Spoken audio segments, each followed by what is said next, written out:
అందరికీ నమస్తే. ఇప్పుడు అందరి ఆసక్తి అంతా కూడా మహారాష్ట్ర ఎలక్షన్స్. అటు కాంగ్రెస్ కూటమి, ఇటు బీజేపీ కూటమి, మన తెలంగాణ ముఖ్యమంత్రి, మంత్రులందరూ కూడా మహారాష్ట్రలో తిరుగుతున్నారు. ప్లస్ మహారాష్ట్రలో తెలంగాణ మోడల్.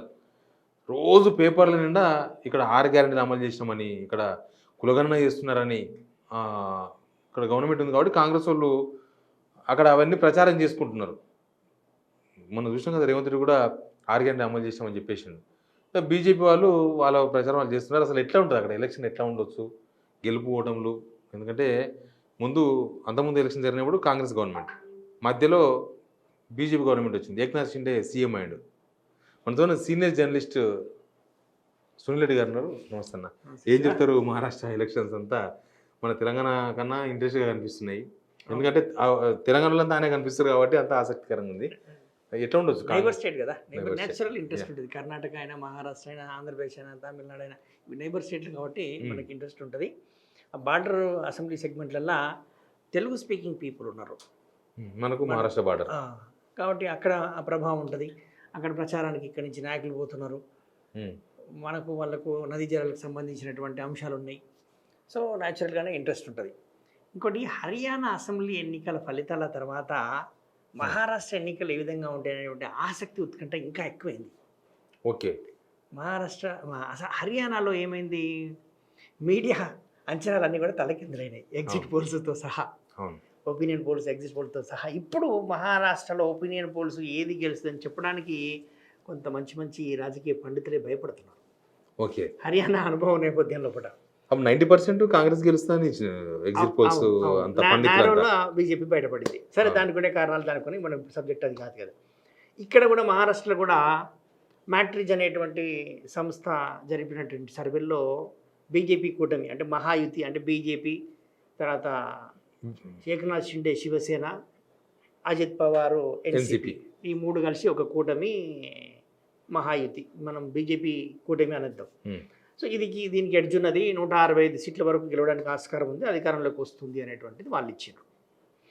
తర్వాత లోక్ పోల్స్ అనేటువంటి ఇంకో సంస్థ, కాదు మహా వికాస్ అఘాడీ అంటే కాంగ్రెస్, ఉద్ధవ్ ఠాక్రే శివసేన, శరద్ పవార్ ఎన్సీపీ, ఈ మూడు పార్టీల కూటమిగా ఉన్నటువంటి మహా వికాస్ అఘాడీ, మనం కాంగ్రెస్ కూటమి అందాం, అది గెలుస్తుంది అని చెప్పేసి వాళ్ళు ఇచ్చారు.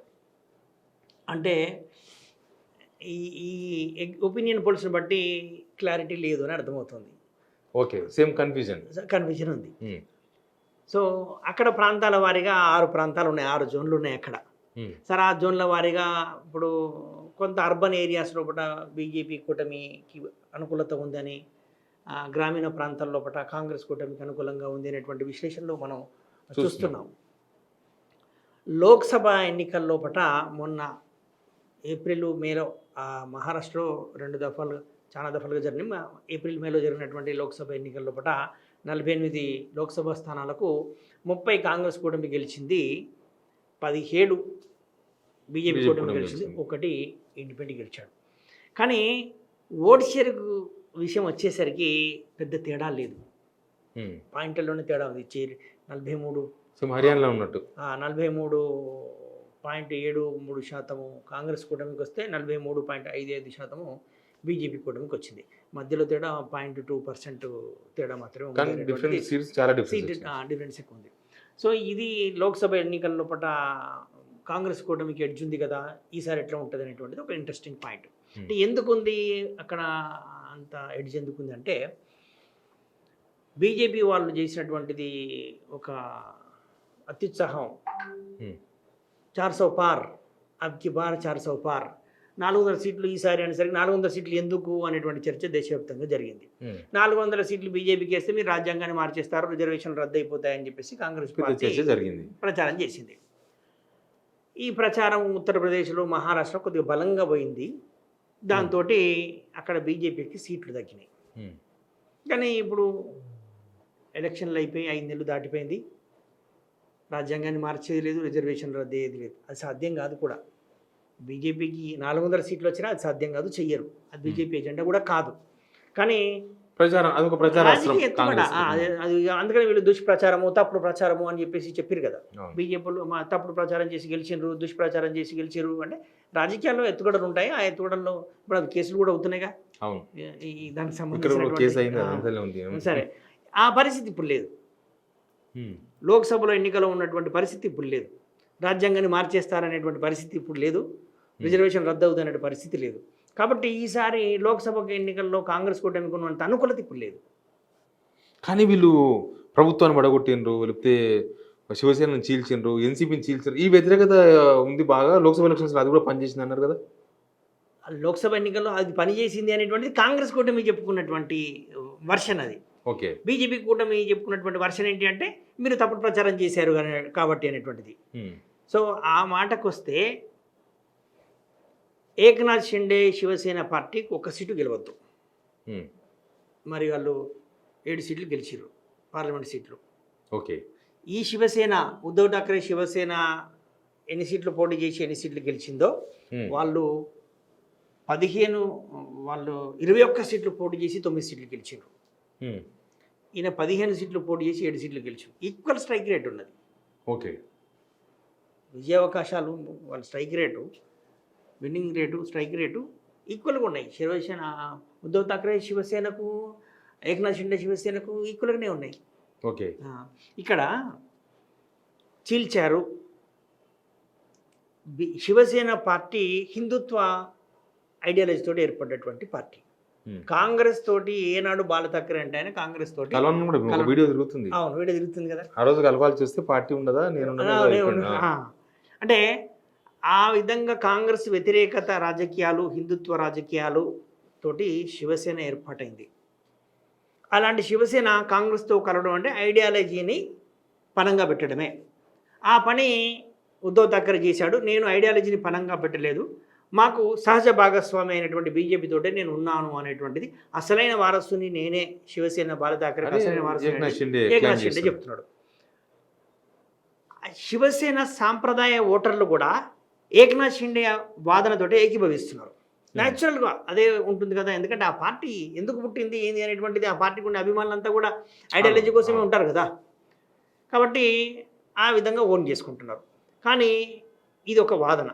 ఇంకొకటి ఏంటంటే బాల్ ఠాక్రే చాలా పెద్ద కుటుంబం, మహారాష్ట్ర కోసం పనిచేసేటువంటి కుటుంబం, ఆ కుటుంబాన్ని ఇబ్బంది పెట్టారు, ఆ పార్టీని చీల్చారు అనేటువంటిది ఈ సిద్ధాంత రాజకీయాలతో సంబంధం లేనటువంటి కొంత సెక్షన్ ఉంటుంది.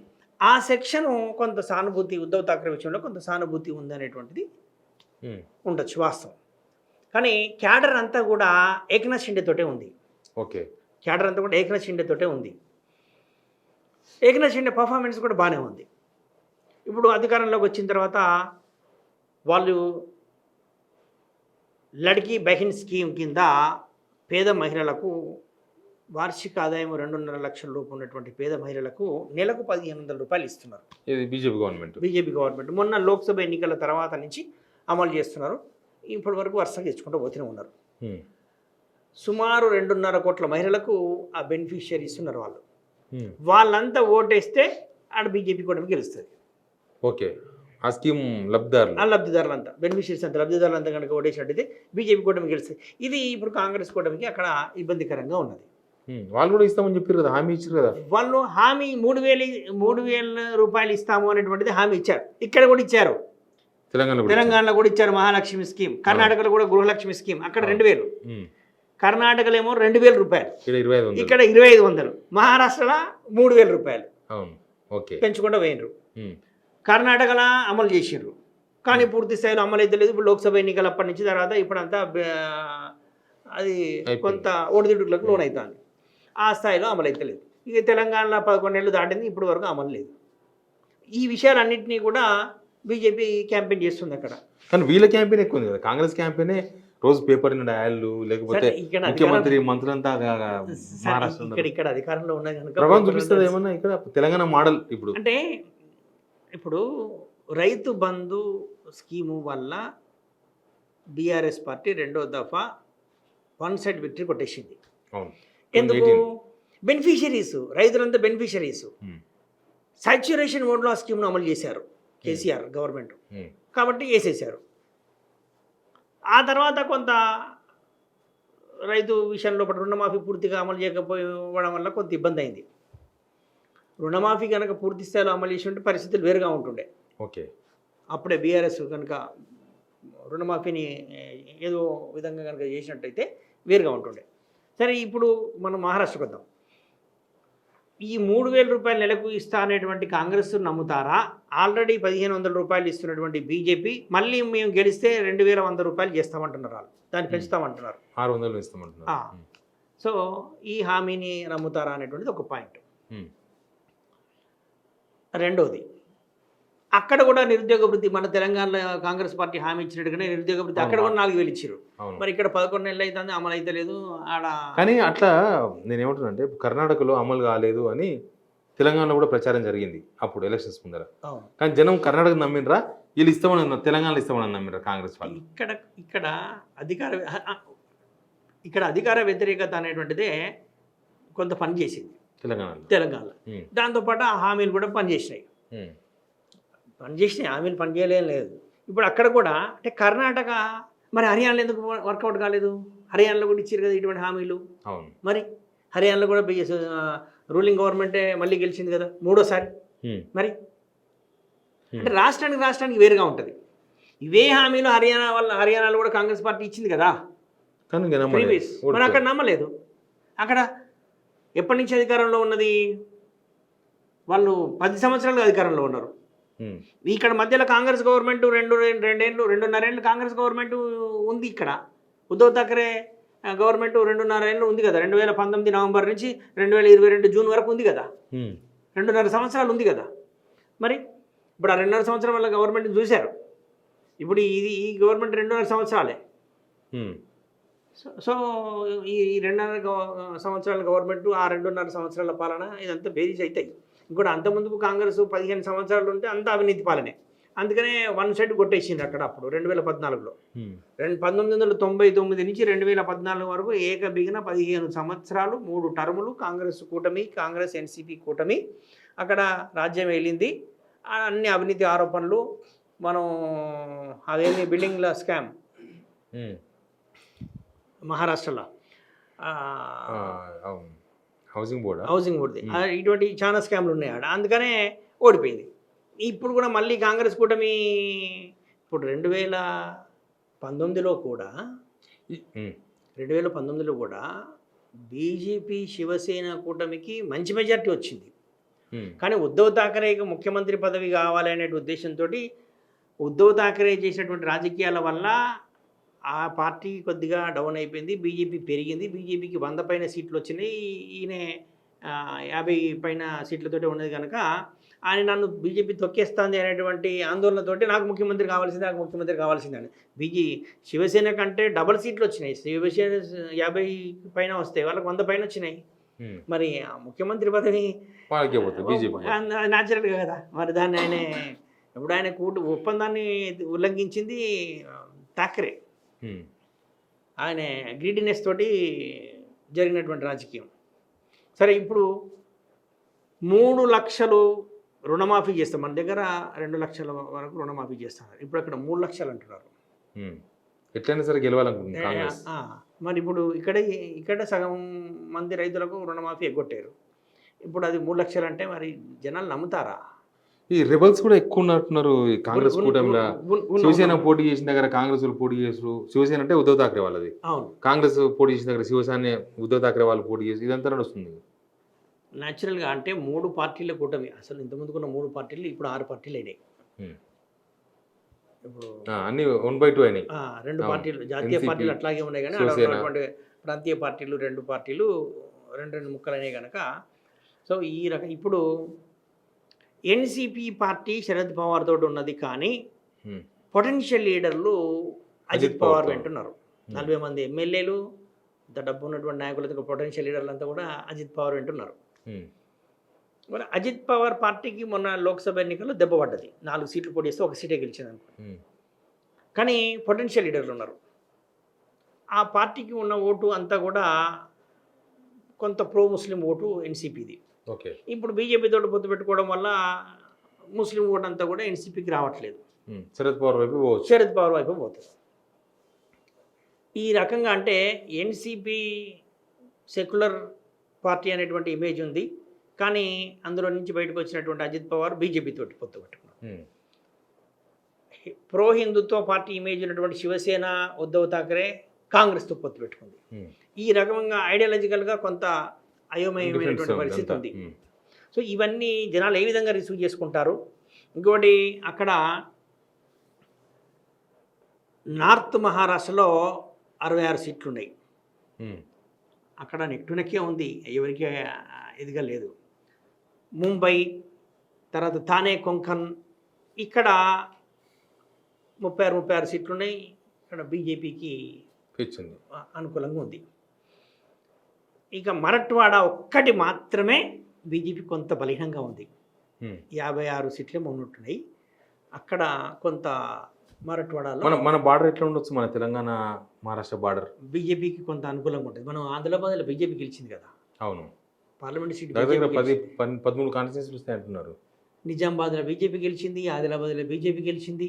ఉంటుంది దాని ఎఫెక్ట్ అక్కడ. పోయినసారి గెలిచింది, ఈసారి గెలిచింది. 2019లో బీజేపీ గెలిచింది ఆదిలాబాద్లో. కానీ కాంగ్రెస్ గవర్నమెంట్ ఉంది, ఉన్నా కూడా వీళ్ళంతా మంత్రులందరూ పోయి ఆడ ప్రచారం చేస్తున్నారు. అంటే క్రెడిబిలిటీ ఇక్కడ అంత జనాలంతా అమాయకులేం కాదు శివ. వాళ్ళకి ఏం జరుగుతుంది ఏంది అనేది తెలుసు. ఇక్కడ మరి అట్లా అనుకుంటే కర్ణాటకలో గెలిచిందని చెప్పేసి కర్ణాటకలో మన తెలంగాణలో ఓట్లు వేసినటువంటి విధానం కాదు. ఇక్కడ ఉన్నటువంటి పరిస్థితులు కొంత అనుకూలించినాయి కాబట్టి కాంగ్రెస్ గెలవగలిగింది. మరి హర్యానాలో వర్కౌట్ కాలేగా. అక్కడ కూడా 10 సంవత్సరాలు రూలింగ్లో ఉన్నటువంటి బీజేపీకి వర్కౌట్ కాలేగా. అట్లనే ఏ రాష్ట్రానికి ఆ రాష్ట్రానికి ప్రత్యేక పరిస్థితులు ఉంటాయి. ఇంకా కీలకమైన అంశం ఏంటి, కాంగ్రెస్ కూటమికి ముఖ్యమంత్రి ఎవరు వాళ్ళు చెప్పట్లేదు. ఉద్ధవ్ ఠాక్రే నా పేరు చెప్పాల్సిందే అని కూర్చున్నాడు ఆయన. అట్లయితేనే నేను పొత్తులు పెడుతున్నాడు, కానీ తర్వాత రాజీ పడ్డాడు. ఇప్పుడు ముఖ్యమంత్రి అభ్యర్థి ఎవరో ప్రకటించకుండా వాళ్ళు ఎన్నికలకు పోతున్నాడు. ఎన్నికల తర్వాత ముఖ్యమంత్రిని ఉద్ధవ్ ఠాక్రేని చేయకపోతే ఆయన ఉండడు. ఇప్పుడు బీజేపీలో ముఖ్యమంత్రి అభ్యర్థి చెప్పిండ్రా? ఏకనాథ్ షిండే చెప్పేసారు వాళ్ళు. ఓకే, ఏకనాథ్ షిండే పేరు చెప్పేసారు. మా సెట్టింగ్ సీఎం ఉన్నాడు కనుక వాళ్ళకు వేరే మార్గం లేదు, మా ముఖ్యమంత్రి క్యాండిడేట్ మళ్ళీ ఏకనాథ్ షిండే అని చెప్పేసారు వాళ్ళు. ఓకే, వీళ్ళు చెప్పలేకపోయినారు. ఉద్ధవ్ ఠాక్రే బీజేపీతో డిఫర్ అయింది. ఎందుకు డిఫర్ అయ్యిండు? ఐడియాలజీతో డిఫర్ కాలే, ముఖ్యమంత్రి పదవి కోసం డిఫర్ అయ్యిండు. అడిగకపోతే మళ్ళీ ఇప్పుడు ఇక్కడ కాంగ్రెస్ కూటమిలో ఉద్ధవ్ ఠాక్రేకి ముఖ్యమంత్రి ఇవ్వకపోతే ఉంటాడా? ఆయన బీజేపీతో కలిస్తే మరి ఏకనాథ్ షిండే ఏం కావాలి? వేరే విషయం. ఉంటాడా? ఆయనకు అధికారం కావాలి. ఓకే, ఆయన ఉండదలుచుకోలేదు. ఏం చేస్తారు అనేది వేరే విషయం. కానీ ఉంటాడా? కాంప్రమైజ్ అవుతాడా? ఇవన్నీ క్వశ్చన్స్ ఉన్నాయి. కాబట్టి ఇవన్నిటిని కూడా స్టేబుల్ గవర్నమెంట్ ఉద్ధవ్ ఠాక్రే ముఖ్యమంత్రి చేస్తే ఏమైంది? గవర్నమెంట్ పడిపోయింది. వాళ్ళు ఎన్సీపీలకు వెళ్ళి 40 మంది వెళ్ళిపోయారు, శివసేనలకు వెళ్ళి 40 మంది వెళ్ళిపోయారు, బీజేపీ వైపు.